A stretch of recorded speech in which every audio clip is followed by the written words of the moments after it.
Our Bandwagon missions launch to a mid-inclination orbit, differing from our transporter rideshare missions, which launched to a sun-synchronous orbit.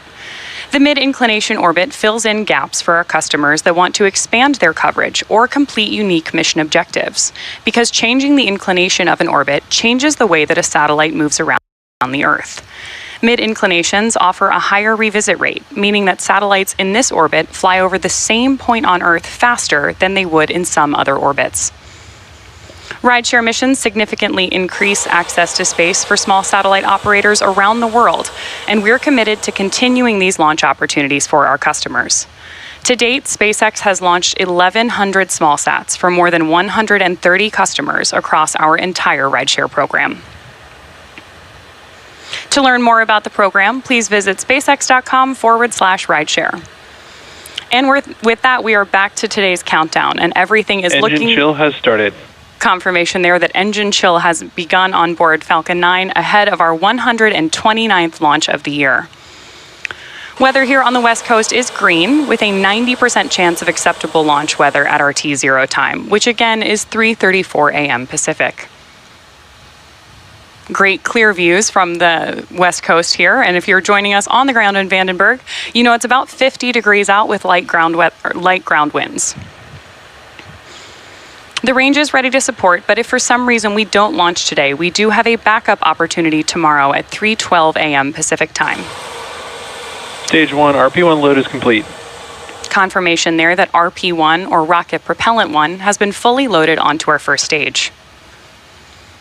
One final note on our webcast tonight. At our customer's request, we will be ending our webcast a little bit earlier than usual today, so we'll be wrapping up our coverage just after the landing of our first stage booster. Now with that, let's meet the vehicle taking our 30 Bandwagon-2 payloads to orbit. Falcon 9 is a two-stage rocket designed for the reliable and safe transport of satellites, cargo, and people to outer space. At the very top of the rocket is our payload fairing. The fairing is a protective shell that houses all of the spacecraft, shielding them from aerodynamic heating and mechanical stress until the vehicle is outside the Earth's atmosphere. The aerodynamic shape of the fairing also contributes to Falcon 9's overall efficiency, helping to reduce drag while the vehicle accelerates through the atmosphere. Once in space, the two fairing halves separate to expose the payloads to the vacuum of space. The fairing halves then fall back to Earth, where they are recovered by SpaceX to be refurbished and reused on future flights. The fairing for this mission is flight-proven. One half is flying for the 18th time today, and the other for the 14th. Right below the fairing, we have Falcon 9 tanks are pressing for strongback retract. Confirmation there that our tanks are pressurizing so that we can begin to pull the strongback, or the transporter erector, which is the large truss structure to the right of the rocket, just a little bit away from Falcon 9 in preparation for liftoff. Right in the middle of the rocket, you can see our black carbon fiber inner stage, where the MVAC engine is located. The inner stage connects the two stages and houses the center pusher that allows the first Strongback lower has started. And second stages to separate during flight. And there we heard that call out from Mission Control that we're beginning to lower the strongback away from the vehicle. Below the inner stage, we have the first stage, which is what we've been referring to tonight as the booster. The first stage makes up the bottom 2/3 of the vehicle and has 9 Merlin 1D engines at the bottom. Those 9 Merlin engines do the bulk of the work to get the rocket off the ground and up to the thinner parts of the Earth's atmosphere, generating more than 1.7 million pounds of thrust. About 2.5 minutes into flight, the first stage will separate and make its way back to Earth, attempting a land landing at LZ-4, which is not too far from our launch pad. Great views on our screen there of that strong back retracting away from Falcon 9. And with T-minus 3 minutes and 36 seconds, all systems continue to be go for an on-time liftoff.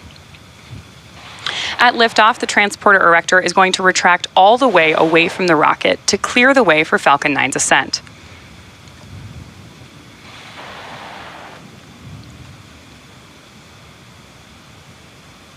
Now, at this point in the countdown, both the first and second stages are nearly fully loaded with 1 million pounds of kerosene fuel and liquid oxygen. Falcon 9 uses 2 propellants, a refined form of kerosene called RP1, or Rocket Propellant 1, as fuel, and liquid oxygen, or LOX for short, as an oxidizer. Stage 1 LOX load is complete. There's confirmation of LOX load complete on our first stage booster. So now we are also standing by for that call for our second stage. Then the next major milestone after that will be at T-minus 60 seconds, where you'll hear our mission control announce that Falcon 9 is in startup mode. That means that the rocket's autonomous internal flight computers have taken over the launch countdown. Then just inside of T-minus 2 seconds, we will light the Merlin 1D engines for liftoff. Of course, right now we're continuing to monitor all the vehicle systems and keeping an eye on our payloads. Right now, the Bandwagon-2 payloads continue to be healthy, and the Falcon 9 team is tracking no issues on the rocket.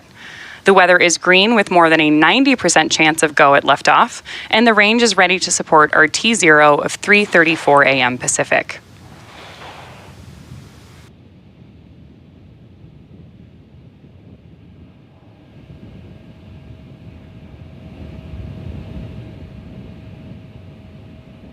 We're standing by for these final call-outs in our last... Stage 2 LOX load is complete. There's confirmation of LOX load complete on the vehicle. And with that, we are just a little bit more than a minute and a half away from launch.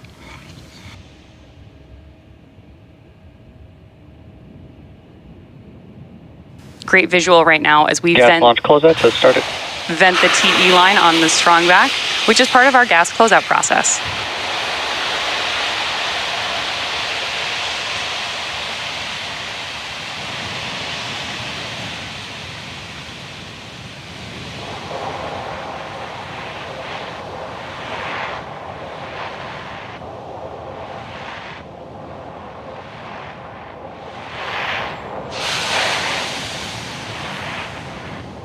Falcon 9 is in startup.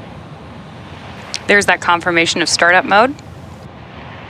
And at this point, we are standing by for our final go for launch.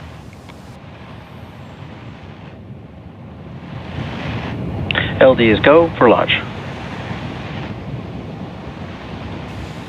With that, we are coming up on just over 30 seconds, and all systems are go for Falcon 9's launch of Bandwagon-2. T-minus 30 seconds.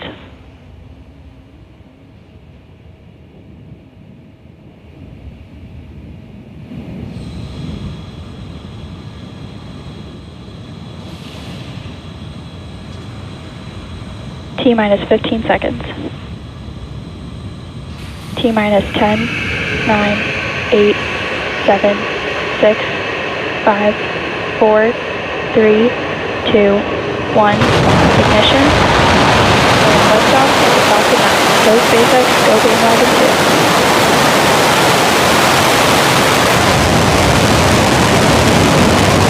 Vehicle pitching downrange.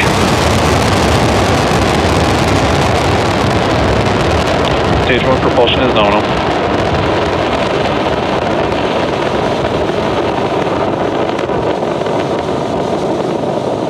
We've had good callouts from Mission Control that everything is looking good or nominal, as you're hearing from Mission Control. And these nighttime views, of course, mean that we are about about 40 seconds into the launch of our Bandwagon-2. Power and telemetry are nominal. Confirmation there that power and telemetry are both looking good. And we are currently throttling down the rocket to prepare for max Q, the point of maximum... Supersonic. With that call out, we know that Falcon 9 is moving faster than the speed of sound. And again, max Q is our next major milestone here.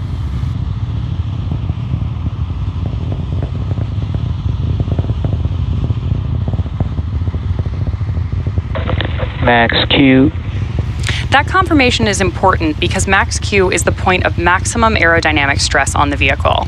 And with that, we now have several... started. Confirmation that we're beginning to chill the MVAC engine ahead of second engine start 1, which is just one of several events that we have coming up in quick succession here. Our next major milestone will be main engine cutoff, or MECO, where we will shut down the 9 Merlin engines on board the first stage. Shortly thereafter, we'll have stage separation, where that pusher within the inner stage will be activated to separate the first and second stages from each other. Then we'll flip the first stage around so it can make its way back to Earth, which you'll hear called out as stage 1 flip, then second engine start 1, or SES 1, before the start of our boost back burn.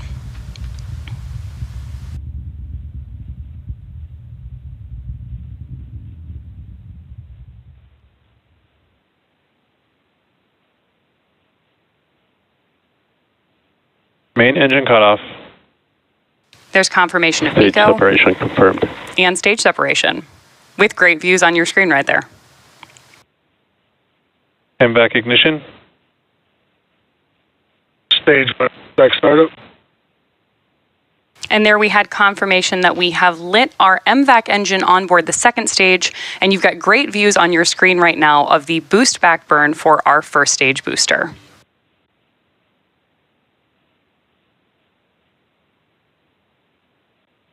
The next milestone we're expecting to hear called out by Mission Control is fairing separation. During fairing separation, those two fairing halves, which again are flight proven for today's mission, are going to be jettisoned away from one another before falling back to Earth. SpaceX will attempt to recover those fairing halves again tonight. Reusability is key to lowering the cost of access to space, which is critical to enable Fairing separation confirmed. future scientific research. And with that, we do have fairing separation confirmed. Stage back shutdown. And confirmation that our boost back burn has ended.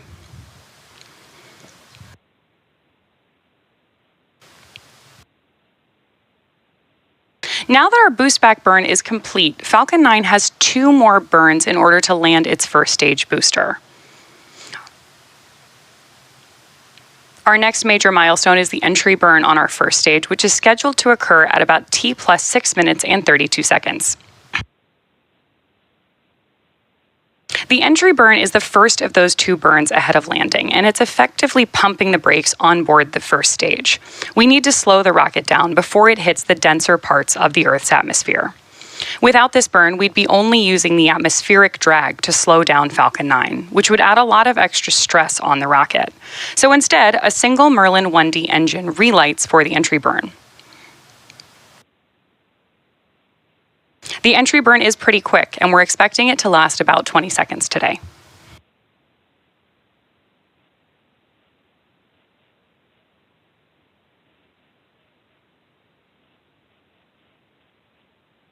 While it makes its way back to Earth, Falcon 9 is using 4 hypersonic grid fins, which are positioned near the top of the first stage to help steer as it heads back toward landing zone 4 at Vandenberg Space Force Base in California.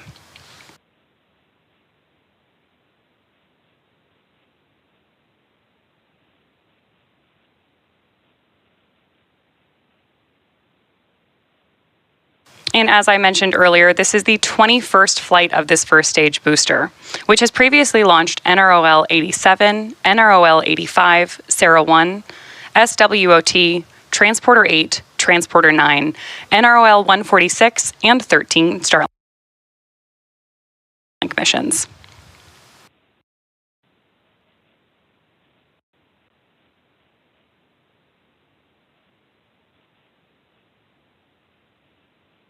Right now, we are just about a minute away from that entry burn. And then following the entry burn, the booster will go through its final burn, the landing burn, which will slow the vehicle down for a successful land landing.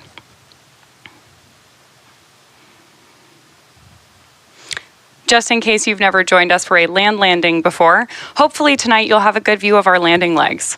That's what Falcon 9 uses to touch down either on the landing zone or the drone ship. Those 4 landing legs are made of carbon fiber with aluminum honeycomb and placed symmetrically around the base of the rocket. We should see them deployed just prior to landing.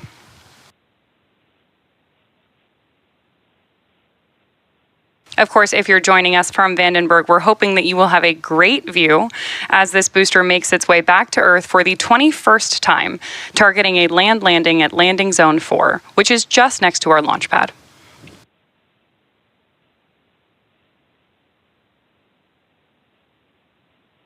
Stage back startup. There's confirmation that this burn has begun. And again, we're expecting the entry burn to last just about 20 seconds. Getting some good views of those grid fins as well.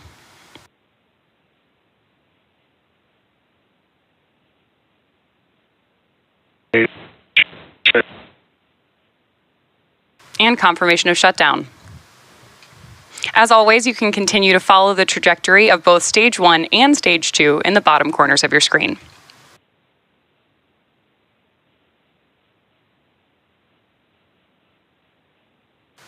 Some views of the California coast coming in behind those grid fins on your screen at the moment.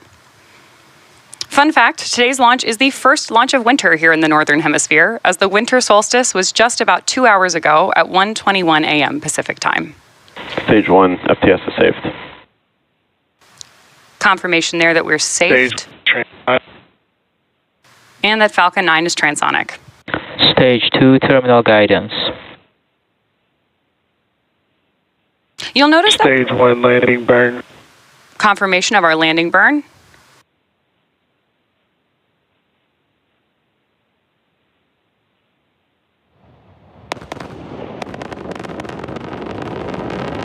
Stage 2, FTS is saved.